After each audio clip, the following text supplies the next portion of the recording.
Go inside the Crimson Tide with your hosts Rodney Orr and Gary Harris, keeping you informed on everything Alabama. Tider Insider TV, brought to you by Tuscaloosa Tourism and Sports. And good evening, everybody, and welcome in to the latest edition of Tider Insider Television, brought to you by Tuscaloosa Tourism and Sports. Don Staley and his group do a great job. We appreciate them appreciating us and being part of the show. Welcome into the program. I'm Gary Harris, joined by Rodney Orr. Well, Alabama was in Atlanta this past weekend for the SEC Championship, and to say the least, Rod, the Crimson Tide was impressive. Alabama came into the game as a 6.5-point underdog, the first time they had been underdogs since going to Georgia in 2015. They won that game 38-10. And in this game, well, they did a number on the Bulldogs again, falling behind 10-0 in the first quarter. And I was sitting there at the game, Rodney, thinking, oh, my gosh, Georgia is really that good. But Alabama made a push. That touchdown pass to Jameson Williams got the Tide going, and Bryce Young and company never let up. They scored 24 second-quarter points to lead 24-17 at the break. They came out and scored on the first possession of the third quarter. Another pass to Williams to make it 31-17. They would lead 38-17 and wind up winning it 41-24 as Alabama just absolutely put an old-fashioned whipping on Georgia. And keep in mind that the Bulldogs had given up 30 points the entire month of November. The entire month. One game in December against Alabama, they gave up 41. Alabama rolled to well over 500 yards of total offense in the game. Bryce Young, an SEC championship game record, 421 yards passing with those 3 touchdowns. Ran for 40 yards on 3 carries and a touchdown. Also set the record for total offense in the game. The defense got after Stetson Bennett. Yeah, they gave up some plays, but Alabama made a statement, Rod, and Bryce Young afterwards said, hey, we knew what was on the line. We were ready to go. We understood, what was at stake. We understood that we needed to step up. So, I'm blessed to have the teammates I do that. When our back's kind of against the wall, we understand to need to have a type situation. We kind of got our sparking and started moving. So, I'm happy we started to get going when we did. The main thing in this game was our disguises. We put in a lot of disguises this week, and that was a big thing. Have his eyes wandering around before the play. I feel like we did a good job in the back end and in the linebackers stemming and disguising. So I think that was a big part of the game. All right, now let me bring Rodney in here. First of all, Rod, all I can say is I hope that crow is high in protein because I've eaten plenty of it this week after picking Georgia to win the game 27-17. You get to do a victory lap because you picked Alabama, one of the few, I might add, in the media that said the Crimson Tide would win this game. But Alabama is coached by Nick Saban. They're quarterbacked by the soon-to-be Heisman Trophy winner. And Georgia, as good as Georgia is, and they're still a really good football team. And that defense had been dominant, but clearly they had not faced anything the likes of Alabama's offense. But the question is, how can you struggle the way Alabama did at Auburn for 3 quarters in the game offensively, giving up 7 sacks, coming together late and putting enough together to win the game, and then go out against the best defense in the country? And clearly Georgia's the best defense in the country and put on an offensive performance like that. I think the offensive line. Doug Marone's got a lot of criticism. Bill O'Brien's had a lot of criticism for his play calling, but unmerited in a lot of those instances. They've had a lot of injuries. I think Seth McLaughlin did a fantastic job there at the center spot. I thought Chris Owens probably had his best game. They picked up the blitzes. You talked about that. The protection was there. You give Bryce Young time, he's going to carve you up. He did that. But if you remember, I said, and I still believe this is the way the game played out, I thought the Alabama defense would be the key. I really thought, Gary, the key was going to be, can Alabama slow down Georgia's run? They did that. They held them to 109 yards rushing. And put the game in Stetson Bennett's hands. They did that. They forced him to throw it 48 times. They tipped balls. They intercepted passes. They had a pick 6. Should have had another pick 6. They had key sacks. They had 2 big-time red zone stops in the third quarter when they forced Georgia on the interception by Helms and then also forced them on downs. So those were key plays. You can't say enough about the way the defense played. Gary, 3 out of 12 on third down. Georgia was 3 out of 12 on third down. That's big-time defense. Offensively, Alabama's 7 of 14 on third downs. This is against the #1 defense in the country. This is against the defense that a lot of people said it's impenetrable. Alabama proved that it is penetrable. And down to two running backs, Brian Robinson Jr., who we didn't even know if he'd be able to play in the game, and Trey Sanders, who's been fighting to get back to full speed all season, coming off a football injury and an automobile accident. Those two guys gutted it out, and Alabama actually outrushed Georgia in the game. Yeah, it wasn't like they lit it up on the ground, but they did enough. They had a semblance of a running game. We felt that was a key. Alabama has to have a semblance of a running game, and you're right. You said it after the game, Gary. Brian Robinson, he was injured. He came up really tough, had some really key runs. Trey Sanders had some really nice runs. And Bryce Young, utilizing his feet, obviously right before half. That touchdown with 20 seconds left before half was big when he scrambled in, had some other key runs. So, a total team effort. Bryce Young, 421 yards, 3 touchdowns, 461 yards of total offense, a touchdown on the ground. We clearly feel like that on Saturday night he'll become the first Alabama quarterback ever to hoist that Heisman Trophy. Yeah, it's going to be look, will it be the question is, will the landslide in the voting be an all-time record? It's certainly possible, Gary, because when you really look at it, I mean, obviously C.J. Stroud, had a fantastic year. The Michigan defensive end, Hutchinson, but I just don't see how Bryce Young can't win this in a fairly lopsided manner. On the negative side of the ledger, because there's never 100% positive in any game, Alabama has had to overcome injuries really the last 2 years on the way to winning back-to-back SEC championships and a chance to win a second straight national championship. But John Mechie, terrific wide receiver. He and Jameson Williams, I call him Batman and Robin. Well, Mechie's going to be out with a knee injury. Yeah, it's really, again, really physical player. He's kind of a heart and soul type guy, Gary. Had, over 90 receptions. Really feel terrible for him. Team leader, all of those things. But, last year when they lost Jalen Waddle, a lot of people said, well, this is a huge loss, and it was. But Alabama found a ways to kind of make up for that loss. I think now you look at Ja'Cory Brooks, you look at Trayshawn Holden. Those guys have got experience. Maybe JoJo Earle's back. We know about Slade Bolden, obviously. So some guys have got to pick up slack. Cameron Latu, Jaleel Billingsley. Hopefully Brian Robinson will be 100% by the playoffs. So all those guys got to really step up and contribute. Absolutely. They've been able to do it all year.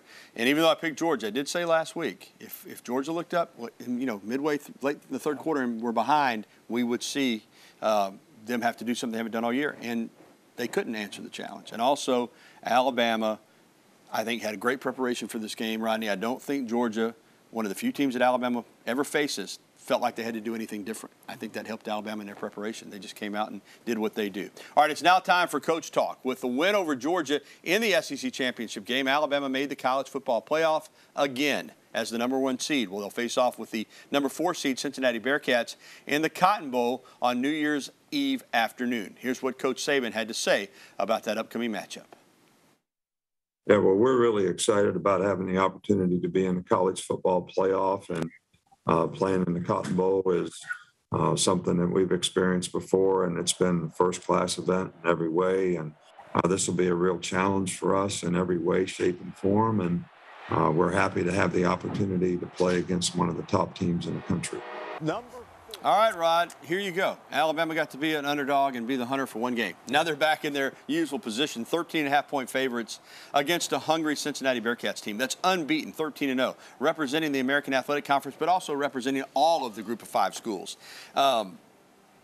They've got a chip on their shoulder now. They want to prove something. Cincinnati is a good team, an experienced team. They got a lot of seniors. Desmond Ridder is a big athletic quarterback, dual threat. On defense, they got a couple of NFL cornerbacks. In fact, I read that they've got maybe 6 or 7 guys on their defense that could be drafted by the NFL. This is a good football team. Alabama, in no shape, form, or fashion, can overlook this team. Yeah, outstanding team. Last year in the Sugar Bowl, Gary, against Georgia, took them down to the wire. Probably should have won the game. I thought they mismanaged it there at the end. But, yeah, this is a really outstanding team, Cincinnati. And what about their running back, Jerome Ford? Don't forget. You remember that name? Yeah, started at Alabama, 2019 opener at Duke over in Atlanta.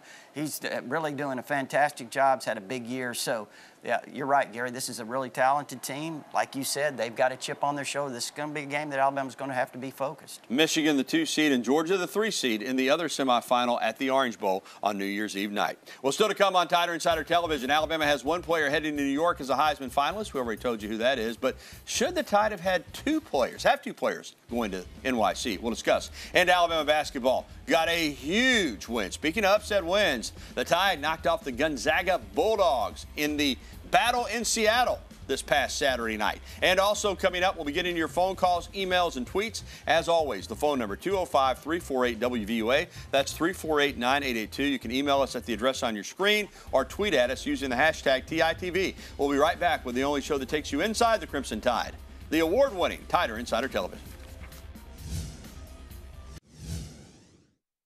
Is this a Heisman winner in your opinion? Yeah, it is. In my opinion, it is.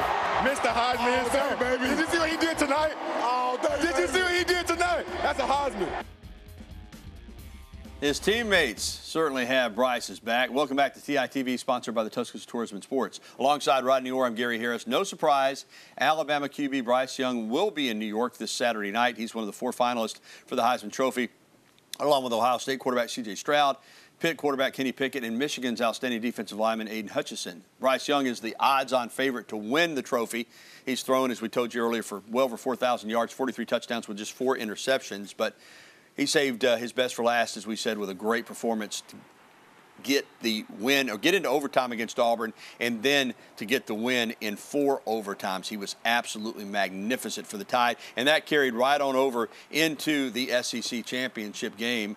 Rodney, let's talk about the Heisman Trophy. Alabama, as great as the tradition is here, had never won a Heisman. Never had a Heisman winner until Nick Saban in 2009 with Mark Ingram. Then in 2015 with Derrick Henry. Then last year, 2020, with Devontae Smith. But still not a quarterback. That's about to change. It's about to change, Gary. And think of back-to-back Heismans. Yeah. You have a wide receiver. You had Will Anderson that not in it, Gary, but certainly you never know next year. I don't think you're going to see 3 back-to-back.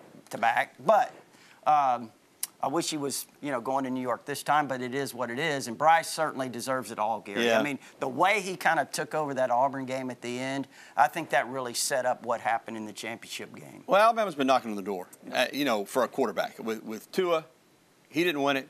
Mac didn't win it.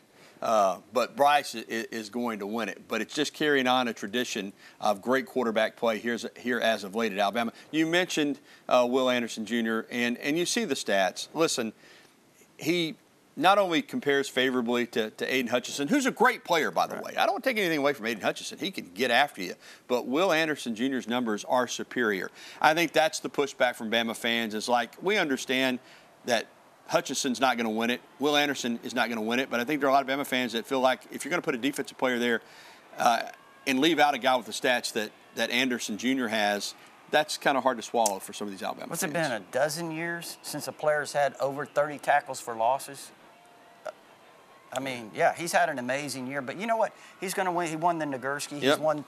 He's going to win individual awards. He'll be a first-team All-American. He's certainly been a strong contributor. He's a captain on this team. And he's happy for his teammate Bryce. And think about this, Rodney. 2023, Bryce and Anderson, or Anderson and Bryce, could go 1-2 in the NFL draft. How phenomenal would that be? Well, this past Saturday, as we're going to talk some hoops, Alabama football took care of Georgia, ranked number 1, and then the basketball team took care of number 3 Gonzaga out at the Battle in Seattle. This was the first time ever that one school defeated AP top 5 men's basketball teams and a football team in the same day. Crimson Tide rolled in this one. They were up 16 at the break.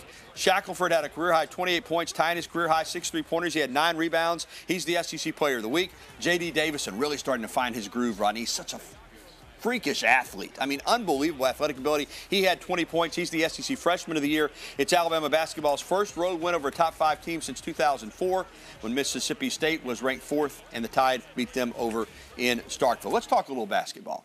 All right.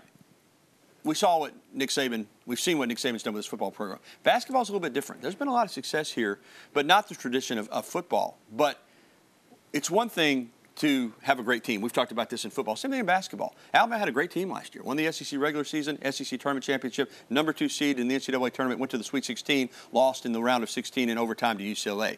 But Nate Oates, like Nick Saban, wants to build a program. This was a statement win that, hey, we're not going to be just a top 10 team. We're going to build a top 10 program here. They're back to number 9 this week. It's pretty amazing, Gary. You're right. And, the thing that you I guess kind of hate about it a little bit is the win was overshadowed. I mean, this is one of the top wins in Alabama basketball history. To be able to beat Gonzaga, the team that played for the national championship last year, this certainly says to all of college basketball, this Alabama program's for real. And you want another big game Saturday night at home, Coleman Coliseum against Houston at 9 p.m. I know it's late, but it's Saturday night, and the Tide will take on the Cougs and their great coach, Kelvin Sampson. All right, we'll have our phone call segment coming up, 205-348-9882. Go ahead and call us now. We'll be right back after this.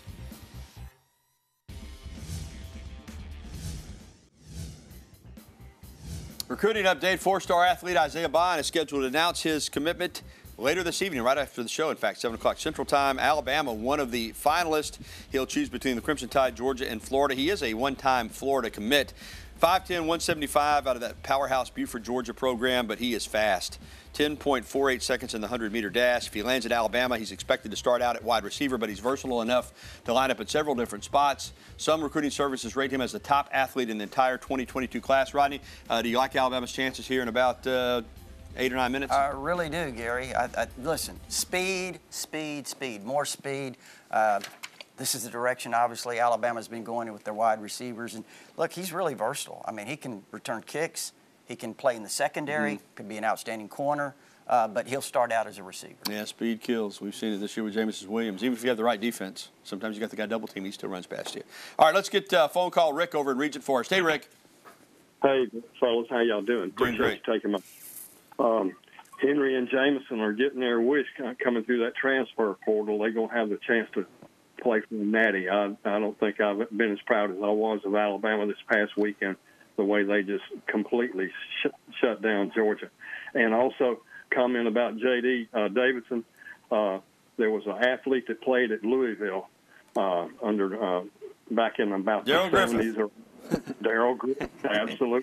6'4", about 225. His nickname was Duncanstein. Dr. Duncanstein. Yep. Appreciate you taking. Yeah, remember him well, Rick. You do too. Darrell Griffith could throw it down, and J.D. Davidson is a great athlete. Quick word on To'oTo'o and Williams. That's why they came to Alabama, right? I mean, to play obviously, but to have a chance to win a national championship. And let's be clear, they've helped this team get to this point. Yeah, perfect fits, both of them really, because you look at To'oTo'o, his ability to call the defense. I mean, he had all that experience. That's something that was really valuable. I think when you look at Jamison, Alabama needed speed. They needed to replace Waddle. They needed to replace Devontae. He brought that speed. He had experience at Ohio State on the big stage. So I think both those guys were perfect fits. Yeah, and been a perfect fit culture-wise too. More phone calls and emails right after this.